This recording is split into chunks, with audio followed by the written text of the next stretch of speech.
Sir, വലിയ വിവാദമായ ഒരു പോസ്റ്ററായിരുന്നു ശ്രീകൃഷ്ണൻ കുഴിമന്തി കഴിക്കുന്നതുമായി ബന്ധപ്പെട്ടുകൊണ്ട്. അതിന് നമുക്ക് അഭിപ്രായ സ്വാതന്ത്ര്യത്തിന്റെ വാലിൽ കെട്ടാൻ കഴിയുമോ? തീർച്ചയായിട്ടും അത്തരത്തിലുള്ളൊരു പോസ്റ്റർ ഉണ്ടാക്കി ഒരാൾ വിട്ടു എന്നുള്ളത് കൊണ്ട് നമ്മളത് വലിയൊരു പ്രശ്നമായിട്ടൊന്നും കരുതേണ്ടതില്ല എന്നുള്ളതാണ് എൻ്റെ ശക്തമായിട്ടുള്ള അഭിപ്രായം. അത് വളരെ സെൻസിറ്റീവ് ആയിട്ടൊരു ഇഷ്യൂ ആണ്, വേണമെങ്കിൽ ഒഴിവാക്കാവുന്ന കാര്യമാണ് എന്നൊക്കെ നമുക്ക് പറയാം. അവർക്ക് അതിന്റെ പിന്നിൽ അജണ്ട ഉള്ളതായിട്ട് തോന്നുന്നുണ്ടോ? അല്ല, അവർക്ക് പിന്നിൽ ഒരു അജണ്ട ഒന്നുമില്ല. യഥാർത്ഥത്തിൽ മെഹർ മന്തി ആൻഡ് ഗ്രിൽസ് എന്ന് പറയുന്ന ഒരു സ്ഥാപനമാണ് ചേർത്തലയിലുള്ള. ആ ഷോപ്പിൽ നിന്നുള്ള 9 ചെറുപ്പക്കാർ കൂടി നടത്തുന്ന ഒരു സ്ഥാപനമാണ്. അങ്ങനെ ഒരു അജണ്ടയൊന്നും അവർക്ക് ഉള്ളതായിട്ട് തോന്നുന്നില്ല. പിന്നെ നമ്മുടെ നാട്ടിൽ നിൽക്കുന്ന ഒരു പ്രത്യേക സാഹചര്യം മൂലമാണ് അത് വിവാദമായിട്ടുള്ളത്. യഥാർത്ഥത്തിൽ അതിൽ കൃഷ്ണൻ കഴിക്കുന്ന ഒരു ഫോട്ടോ ആണെന്ന് എനിക്ക് തോന്നുന്നില്ല. ഞാൻ ഒരു തവണ നോക്കിയുള്ളൂ. അത് ഇങ്ങനെ നോക്കിക്കൊണ്ടിരിക്കുന്ന ഒരു ഫോട്ടോയാണ്, കൃഷ്ണൻ നോക്കിക്കൊണ്ടിരിക്കുന്ന ഒരു ഫോട്ടോയാണ്. പക്ഷെ യഥാർത്ഥത്തിലുള്ള ഒരു വസ്തുത എന്താണ്?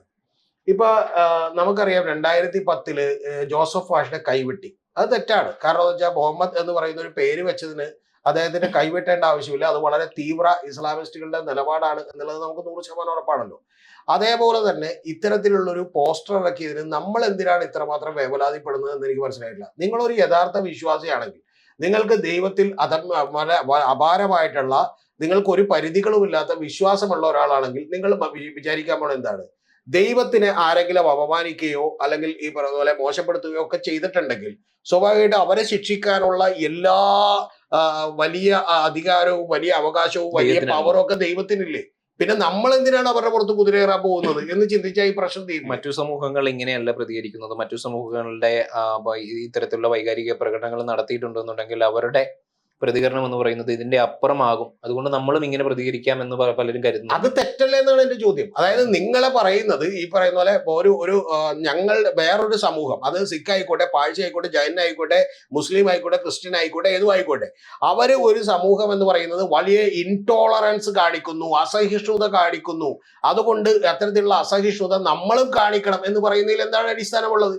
അവര് യഥാർത്ഥത്തിൽ അവരുടെ ദൈവത്തിന്മേൽ അവർക്ക് അത്രമാത്രം വിശ്വാസമില്ലാത്തതുകൊണ്ടാണ് ഈ വളരെ ചെറിയൊരു ഗ്രൂപ്പുകൾ പോലും എന്ത് ചെയ്യുന്നത്, ഈ പറയുന്ന ദൈവത്തിന് വേണ്ടി ഞങ്ങൾ ശിക്ഷ നടപ്പാക്കുമെന്ന് പറഞ്ഞ ആയുധമെടുത്തിറങ്ങുന്നത്. യഥാർത്ഥ വിശ്വാസിക്ക് എങ്ങനെയാണ് അങ്ങനെ ആകാൻ കഴിയുക? താങ്കളൊന്ന് ആലോചിക്കുകയായിരുന്നു, എങ്ങനെ ആകാൻ കഴിയും? കാരണം നമ്മൾ ദൈവത്തിനെ ഒരാൾ അപമാനിച്ചാൽ, കളിയാക്കി എന്ന് തന്നെ വിചാരിക്കുക. ഇതിൽ കളിയാക്കലൊന്നുമില്ല. അദ്ദേഹം ശരിക്കും പറഞ്ഞാൽ അവരുടെ വാട്സപ്പിന്റെ DP ആയിട്ട് മാത്രം ഇട്ടൊരു കാര്യമാണ്. അത് മറ്റാളുകളെടുത്ത് പ്രചരിപ്പിക്കുകയാണ് ചെയ്തിട്ടുള്ളത്. അല്ലാതെ അവര് ശരിക്കും സോഷ്യൽ മീഡിയയിൽ ഇതൊരു പരസ്യമായിട്ടൊന്നും കൊടുത്തിട്ടില്ല എന്നുള്ള ഒരു വാസ്തവമാണ്. ആ പയ്യൻ വന്ന് നിന്ന് ക്ഷമ ചോദിച്ചു, മാപ്പ് ചോദിച്ചു. അപ്പൊ നമ്മൾ വിടേണ്ട ഒരു കാര്യമേ ഉള്ളൂ. അതിനും അപ്പുറത്തേക്ക് ഒരു സ്പർദ്ധയും ഈ പറയുന്ന വികാരവും മറ്റൊരു മതത്തിന്റെ ദൈവത്തെ ഇത് പറയുവാൻ ധൈര്യപ്പെടുമോ എന്ന് പറയുന്ന ഒരു ചോദ്യം പോലും യഥാർത്ഥത്തിൽ അവരെ പോലെ തന്നെ ഇൻടോളറന്റ് ആയ, അസഹിഷ്ണുതയുള്ള, അവരെ പോലെ തന്നെ ദൈവത്തിന് വേണ്ടി എന്ത് ചെയ്യുന്ന, പ്രതികാരം ചെയ്യാൻ ഇറങ്ങുന്ന ഒരു സമൂഹമായി ഹിന്ദുക്കൾ കൂടി മാറണം എന്ന് വിചാരിക്കുന്നതിന് എന്താണുള്ളത്? അതിന്റെ ആവശ്യമില്ല. നിങ്ങൾ അറിയേണ്ടത് ഇപ്പൊ നിർമ്മാണമായിട്ടും അവരങ്ങനെ ചെയ്യുമ്പോൾ നമ്മളും ഇങ്ങനെ ചെയ്യാമെന്നൊരു തോന്നൽ നമ്മളിൽ വരില്ലേ? അത് വരും. ആ വരുന്ന ഈ പറയുന്ന പോലെ വൈകാരികമായിട്ടുള്ള ചില തോന്നലുകൾ അത് യഥാർത്ഥത്തിൽ വരുന്നില്ല. പക്ഷെ അത് വരുത്താൻ വേണ്ടിയിട്ടാണ് ഇത്തരത്തിലുള്ള ഈ തീവ്ര ഹിന്ദു ഗ്രൂപ്പുകളെല്ലാം തന്നെ പണിയെടുത്തുകൊണ്ടിരിക്കുന്നത്. എന്ത് അപ്പുറത്ത് ഇങ്ങനെയുണ്ട്, അതുകൊണ്ട് നമുക്കും ഇപ്പുറത്ത് അങ്ങനെ വേണം എന്നിവർ പഠിപ്പിക്കുകയാണ്. യഥാർത്ഥത്തിൽ കേരളത്തിലെ മതേതര പാർട്ടികളും കക്ഷികളും സംഘടനകളും സമുദായ സംഘടനകളും എല്ലാം പഠിപ്പിക്കേണ്ട എന്താണ്?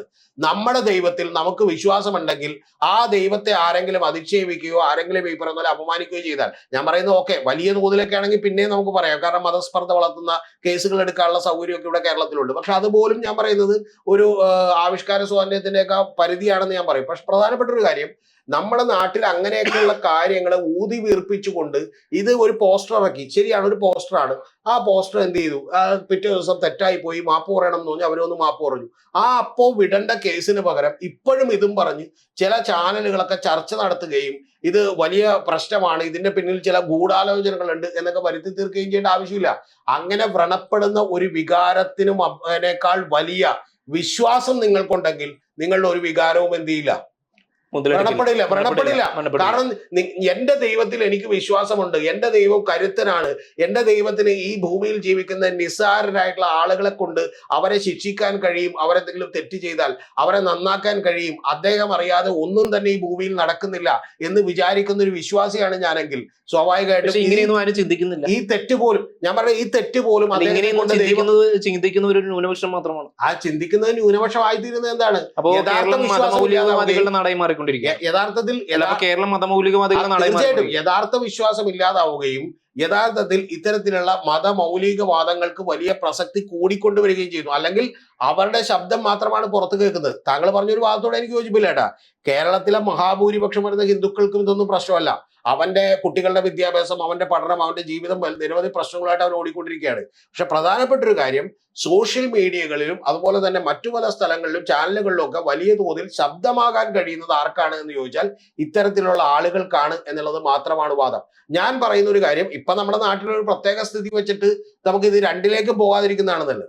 അതായത് ഇപ്പൊ ഈ ഇത്തരം കാര്യങ്ങളോട് പ്രതികരിക്കുമ്പോൾ ഈ ഹോട്ടൽ ഉടമയൊക്കെ ഇത്തിരി ശ്രദ്ധിക്കേണ്ടതായിരുന്നു എന്നുള്ളതാണ് കാര്യം. അതിന്റെ കാര്യം എന്താണെന്ന് വെച്ചാൽ, അല്ല അവർക്ക് അജണ്ട ഒന്നും ഉണ്ടായിട്ടില്ല, പക്ഷെ അവർ ശ്രദ്ധിക്കാതെ പോയാലുള്ള കുഴപ്പം എന്താണെന്ന് വെച്ചാൽ ഇത്തരത്തിലുള്ള കാര്യങ്ങൾ ഇവിടുത്തെ വിഭാഗീയതയെ ശക്തിപ്പെടുത്താൻ ഉപയോഗിക്കാൻ വേണ്ടി ഓരോ പാർട്ടികളും കണ്ണിൽ എണ്ണയൊഴിച്ച് ഈ ഫ്രഞ്ച് ഗ്രൂപ്പുകളെല്ലാം തന്നെ കാത്തിരിക്കുകയാണ് എന്നുള്ളതാണ് പ്രശ്നം.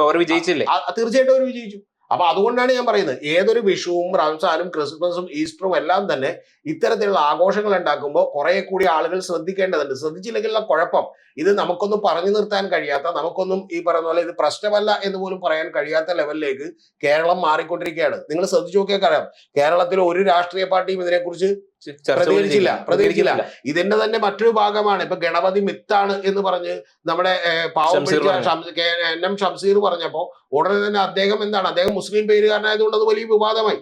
ഞാൻ പറഞ്ഞത്, അത്തരത്തിലുള്ള വിവാദങ്ങൾ ഉണ്ടാക്കാൻ കാത്തു നിൽക്കുന്ന നിരവധി ആളുകളുണ്ട് എന്ന് പറയുന്ന ഒരു ശ്രദ്ധ എല്ലാവർക്കും വേണമെന്ന്. അദ്ദേഹം നിരീശ്വരവാദിയാണെന്നൊന്ന് ഉറപ്പിച്ച് പറഞ്ഞാൽ മതിയായിരുന്നു, പിന്നീട് ആ പ്രശ്നം തീരില്ല. ഇത് പലരെയും ഒരു തെറ്റിദ്ധാരണ എന്ന് പറഞ്ഞു കഴിഞ്ഞാൽ അദ്ദേഹം മറ്റൊരു മതവിശ്വാസിയാണ്. അപ്പൊ സ്വന്തം മതവിശ്വാസത്തെ വിമർശിക്കാതെ ഈ പറയുന്നത് പോലും കേരളത്തിന്റെ ഒരു ഗതികേടാണ്. ഒരാൾ ഒരു അഭിപ്രായം പറയുന്നു, അയാൾ എന്താണ് പറഞ്ഞത്?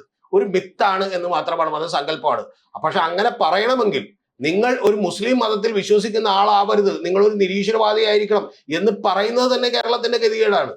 നിങ്ങൾ മുസ്ലിമിലോ സിഖിലോ ഏതിലും വിശ്വസിക്കട്ടെ, പക്ഷെ നിങ്ങൾ പറഞ്ഞ വാക്കുകൾ ശരിയാണോ ഇല്ല എന്നുള്ളത് നമ്മൾ ചർച്ച ചെയ്യും. അത് വ്യക്തിപരമായിട്ടല്ല, ആ ആശയം നമ്മൾ ചർച്ച ചെയ്യും എന്ന് പറഞ്ഞാൽ അത് യഥാർത്ഥത്തിലുള്ള ഒരു കാര്യമാണ്. മനസ്സിലായോ? ഈ വിഷയത്തിൽ തന്നെ എനിക്ക് വേറെ ഒരുപാട് കാര്യങ്ങളിലേക്ക് പോകാൻ പറ്റും. മനസ്സിലായോ? ഞാൻ എൻ്റെ ചെറുപ്പകാലം മുതലേ മഹാഭാരതവും രാമായണവും ഒക്കെ കേട്ട് ശീലിച്ചിട്ടുള്ള ഒരാളാണ്. എൻ്റെ വീട്ടിൽ ഈ പറഞ്ഞ പോലെ 10 വോളിയമുള്ള മഹാഭാരതം എൻ്റെ ഫാദറൊക്കെ ഇന്ന് 2-3 ആവർത്തി വായിക്കുന്നത് ഞാൻ കണ്ടിട്ടുണ്ട്. എനിക്ക് കൃത്യമായിട്ട് കാര്യങ്ങൾ അറിയാം. പക്ഷെ പ്രധാനപ്പെട്ട ഒരു കാര്യം, ഇതെല്ലാം തന്നെ ഈ സമൂഹത്തിൽ ഒരു വിഭാഗീയത ഉണ്ടാക്കാനായിട്ട് പ്രയോജനപ്പെടും എന്നുള്ളത് കൊണ്ടാണ് ഞാൻ കൂടുതലായിട്ട് അതിനെക്കുറിച്ചൊന്നും പറയാത്തത്. മനസ്സിലായോ? പക്ഷെ അത്തരത്തിലുള്ള കാര്യങ്ങൾ പറയുമ്പോൾ കുറെ കൂടി ആളുകൾ ശ്രദ്ധിക്കണമെന്നല്ലാതെ ഇതൊന്നും എല്ലാ ഹിന്ദുക്കൾക്കും വ്രണപ്പെട്ടിട്ടുള്ള കാര്യമല്ല. യഥാർത്ഥ ഹിന്ദു വിശ്വാസികൾക്കൊന്നും തന്നെ ഇത് വ്രണപ്പെടില്ല. കാരണം അവർ വിചാരിക്കുന്നത് അവരുടെ ശ്രീകൃഷ്ണൻ എന്ന് പറയുന്ന ഭഗവാന് വലിയ ശക്തിയുണ്ട്. വേണമെങ്കിൽ ഈ പറയുന്ന ചേർത്തലയിലെ ഒരു മെഹർ മന്തി ആൻഡ് ഗ്രിൽസ് എന്ന് പറയുന്ന ഒരാളെയും ശിക്ഷിക്കാൻ കഴിയുന്നൊക്കെ ശക്തി ഉണ്ടെന്നാണ്. അതുകൊണ്ട് അതിനുവേണ്ടി നമ്മൾ ആരും ആയുധം എടുക്കേണ്ടതില്ല, നമ്മൾ ആരും അവർക്കെതിരെ വിദ്വേഷം വമിപ്പിക്കേണ്ടതുമില്ല എന്നുള്ളതാണ് എൻ്റെ എപ്പോഴുമുള്ള ശക്തമായിട്ടുള്ള നിലപാട്.